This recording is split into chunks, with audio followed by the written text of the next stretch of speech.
Dans les transports, la situation s'améliore très légèrement à la SNCF puisque 60% des TGV sont assurés aujourd'hui, 4 TER sur 10 et 20% des Transiliens. Des perturbations avec lesquelles les usagers de la région parisienne ont appris à composer, notamment ceux qui vont rentrer ce week-end de leurs vacances de Noël ou ceux qui partent pour le Nouvel An et qui choisissent le bus. Émilie Dez. Pour être sûr de partir, il a fallu miser sur le système D ou plutôt le système B comme bus. Les trajets durent beaucoup plus longtemps. Escale oblige, il faut même compter jusqu'à 10 heures pour faire un Bordeaux-Lille.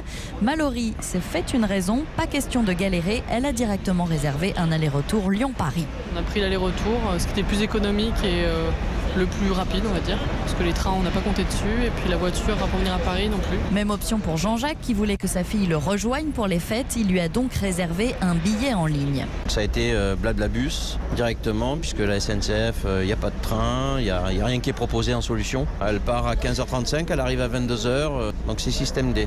C'est pénible. Pénible aussi pour Romaric, utilisateur régulier des bus. Le prix de son billet a explosé à cause des grèves. C'est un peu particulier parce qu'il y a énormément de monde là qui prend le bus, je pense, à cause de ça. Les bus sont pleins, les prix des bus sont beaucoup plus chers que le train maintenant.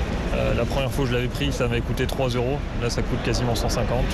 Pour le retour, j'ai trouvé un covoiturage. Ça me coûtera beaucoup moins cher. Le covoiturage, c'est aussi le plan de secours de milliers d'utilisateurs depuis maintenant 3 semaines. Les réservations ont plus que doublé selon les plateformes. Émilie Dez à la gare routière de Paris-Bercy.